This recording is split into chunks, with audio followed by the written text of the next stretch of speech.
நாட்டியம் அல்லது அந்த கூத்து வடிவங்களில் மிக முக்கியமானது. ஈழநாட்டியம் என்பது இன்று ஈழத்தமிழர்களின் கலை அடையாளமாய் ஈழத்தமிழரின் உலகில் வாழ்கின்ற எல்லா இனங்களையும் போலவும் தனித்துவமான கலை மரபுகளை கொண்டவர்கள். அந்த வகையில் நம் கூத்து மரபில் உருவானதே ஈழநாட்டியம். பேராசிரியர் வித்யானந்தன் தொடக்கம் பேராசிரியர் மனோகரு வழியாக ஒரு தொடர் பயணத்தின் கலை திரட்சியே ஈழநாட்டியம். ஈழத்து கூத்துக்கள் தனித்துவமான ஆட்ட மரபுகளை கொண்டவை. அந்த ஆட்ட கோலங்கள், அழகியல் அனுபவம் அற்புதமானது. அந்த அற்புத நிகழ்ச்சியே ஈழ நாட்டியம். நமக்காக நடன மொழியாய் இன்று ஈழ நாட்டியம் விடிய விடிய நம் கிராமங்களில் கலை செழுமையை தொடர்ந்து கூத்து மரபு போன்ற கூத்து மரபு போன்ற இந்த உலகத்தில் இருக்கின்ற பல நாடுகளில் வாழ்கின்ற தமிழ் கலை மற்றும் பண்பாட்டு அடையாளமாகவும் பேசப்பட்டு வருகின்றது. பேராசிரியர் வித்யானந்தனின் முழு இரவு வட்ட களரிகளில் ஆடிய கூத்தை மணிக்கணக்கிலே அங்கே நேயர்கள் இருந்து கேட்டுக்கொண்டிருந்திருப்பார்கள். ஆனால் அவற்றை மேடைக்கு சுருகத்தான் கொண்டு வரக்கூடியதாக இருக்கின்றது. நாம் இன்றைய சர்வதேச அரங்க நியமங்கள், சர்வதேச அந்த நிமிட கட்டுப்பாடுகளுக்கு அமைய சில ஒப்பனைகளுடன் கூடிய ஒரு புதிய மொழியாய் ஈழ நாட்டியம் வழங்கப்பட்டிருக்கின்றது. இதை வழங்குபவர்கள் பிரணவ அர்த்தாலயா நடனப்பள்ளி ஆசிரியை திருமதி ரகுத்தரியா செந்தில்குமரன் அவர்களின் மாணவிகள் தமிரா பிரபாகரன், தனுரா தபேஸ்வரன், ஹாஷினி ரவீந்திரன், பார்கவி குலேந்திரராஜா, ஹரணி குலேந்திரராஜா, பிரத்திகா தியோகப்பிள்ளை, ஸ்வாஷா சுமன், சஹானா அதிஸ்குமார், கீர்த்தனா கிரிதரன். பேராசிரியர் பாலசுகுமாரின் வழிகாட்டலில் திருமதி ரகுப்பிரியா செந்தில்குமரன் மற்றும் சுஜானந்தி தைரியநாதன் ஆகியோரின் கூட்டு முயற்சியில் அரங்கு காண்கின்றது. இந்த நிகழ்வில் புலம்பெயர் மண்ணில் பிறந்து வளர்ந்த பிள்ளைகள் புதிய தொடக்கமாய் உங்கள் முன் குறை கலந்து நிறைகொள்வீர்.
Hey!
பேராசிரியர் பாலசுமாரின் வழிகாட்டலில் திருமதி ரகுப்பிரியா செந்தில்குமார் மற்றும் சுஜானந்தி தைரியநாதன் ஆகியோரின் கூட்டு படைப்பாக அந்த ஈழ நாட்டியம் இன்று அரங்கேறி இருக்கின்றது.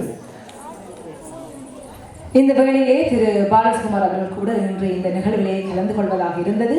ஆனால் தவிர்க்க முடியாத காரணத்தினால் அவரால் இன்று இணைந்து கொள்ள முடியவில்லை. இந்த வேளையிலே நாங்கள் இந்த மாணவர்களுக்கான சான்றிதழை ஆசிரியர்களிடம் கையளிக்கின்ற நிகழ்வு. அந்த வகையிலே சுயானந்தி அவர்களையும் ரகுப்பிரியா அவர்களையும் அன்போடு மேடைக்கு அழைக்கின்றோம்.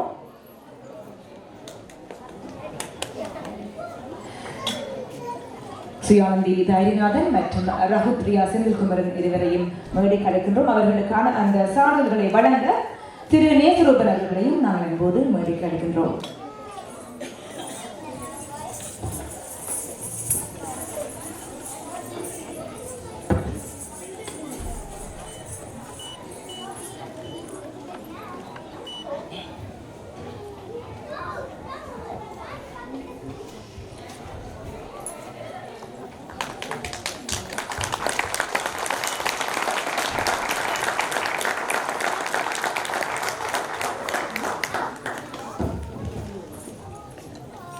மிக அருமையாக வழங்கியிருந்தார்கள் அந்த கூத்து வடிவத்தை. மிக மிக அருமையாக இருந்தது இல்லையா லட்சுமணரண்ணா? கண்ணை கவர்கின்ற வகையிலே அவருடைய ஆடை ஆபரணங்கள், அணிவகுப்பு போன்ற நடனங்கள் எல்லாமே மிக கண்ணை கவரும் வகையில் இருந்தது. அவர்களுக்கு மது வாழ்த்துக்களை தெரிவித்துக் கொண்டு It's great pleasure to witness that amazing art form which has been recreated over the years, and performing that while choreographing and performing that an ancient art from Sangam period or even the evolution is really hard and hard work. We would like to thank the teachers once again. As I reminded you all, I haven't seen much of the hands going together. So can we hear some more noise from the audience, please? Thank you. Thank you. அடுத்ததாக தமிழர்களுடைய பாரம்பரிய நடனங்கள் ஒன்றான கும்மி நடனம் இப்போது இடம்பெற இருக்கின்றது. சுகுண நிறுத்திய சபையின் ஆசிரியர் திருமதி நிருஜா குணரூபன் அவர்களின் மாணவர்கள் இந்த கும்மி நடனத்தை வழங்க இருக்கின்றார்கள். The folk dance which is going to follow is Kummi. Our journey into the house of Tamil folk tradition continues. Kummi is one of the oldest art form and where the dance is performed in sequences, especially clapping sequences as well. So let's see and witness this one of the amazing ancient art, Kummi.